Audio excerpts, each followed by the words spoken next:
बहुत सारे tax payers को डिफेक्टिव रिटर्न के नोटिसेस इशू हुए हैं।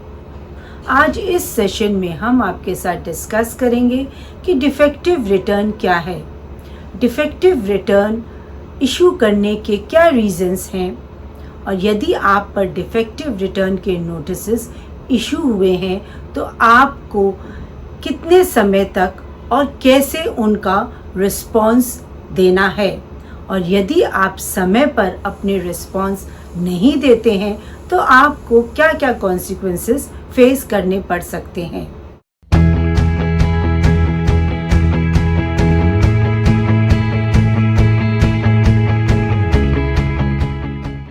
Hi friends, I am CA Anita Agarwal.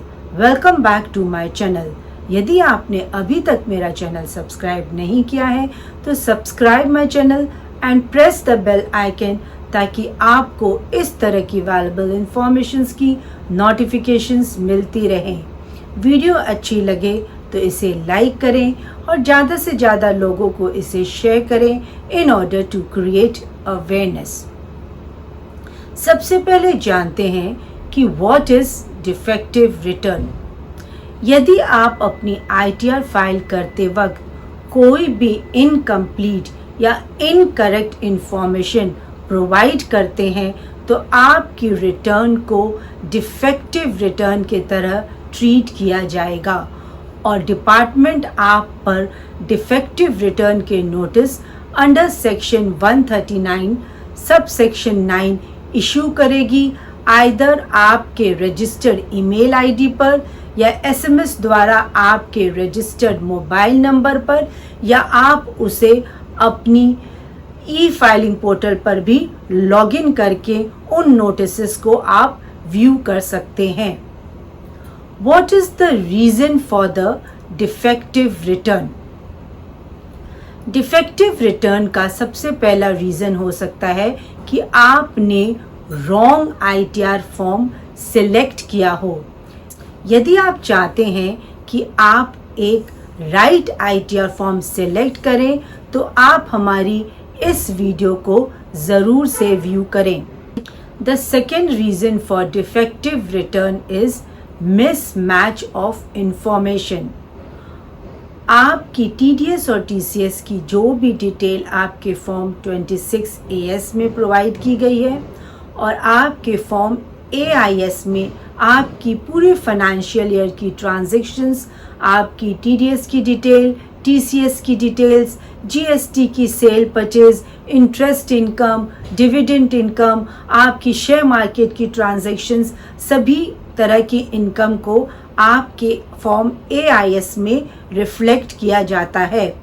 और यदि आप अपनी ITR फाइल करते वक्त इन दो इम्पॉर्टेंट फॉर्म्स को कंसीडर नहीं करते हैं और आपने अपनी इनकम को या तो लोअर दिखा रखा है या आपसे कुछ डिटेल्स प्रोवाइड करवाना छूट गया है, इन दैट केसेस आपके रिटर्न को डिफेक्टिव रिटर्न ट्रीट किया जा सकता है।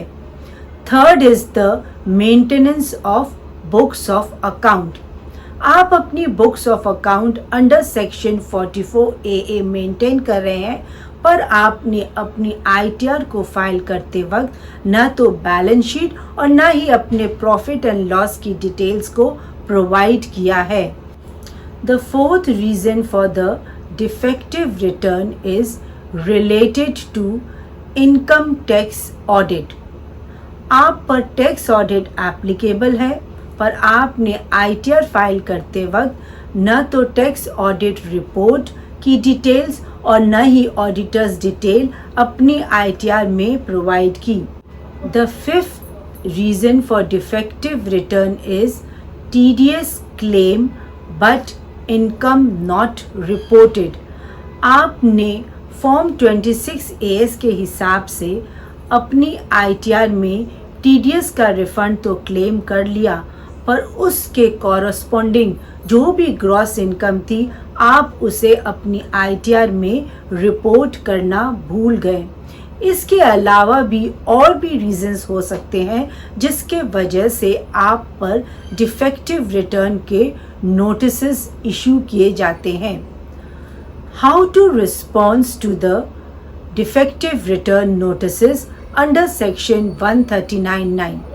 जब भी आप पर डिफेक्टिव रिटर्न के नोटिसेस सर्व किए जाते हैं तो उन्हें रिस्पॉन्स करने के आपके पास दो ऑप्शंस हैं।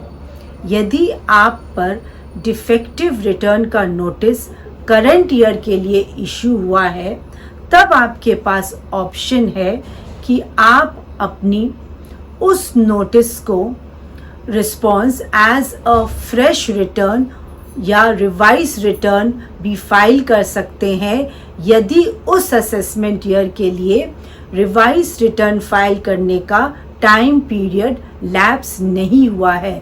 फॉर करंट फाइनेंशियल ईयर 23-24 के लिए आपके पास अपनी रिवाइज रिटर्न फाइल करने का लास्ट डेट इज 31 दिसंबर 2024। आपकी रिवाइज रिटर्न को ही वैलिड रिटर्न माना जाएगा और आपकी ओरिजिनल डिफेक्टिव रिटर्न को डिपार्टमेंट इग्नोर कर देगी।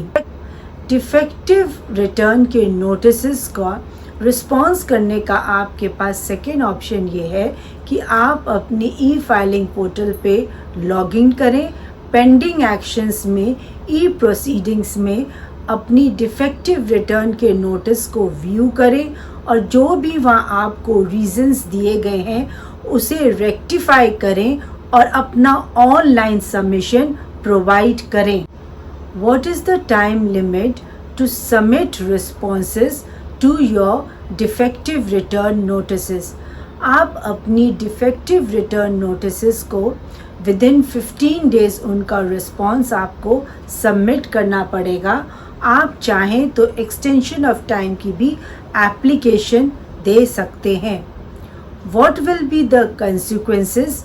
अगर आपने अपनी डिफेक्टिव रिटर्न के नोटिसेस को टाइमली रिस्पॉन्स नहीं किया, यदि आप अपनी डिफेक्टिव रिटर्न के नोटिसेस को टाइमली रिस्पॉन्स नहीं करते हैं तो आपकी रिटर्न नल एंड वॉइड हो जाएगी और डिपार्टमेंट ये मान लेगी कि आपने कोई भी रिटर्न सबमिट ही नहीं की। Hope guys this video has added value to you. Thanks for your valuable time. Jai Hind.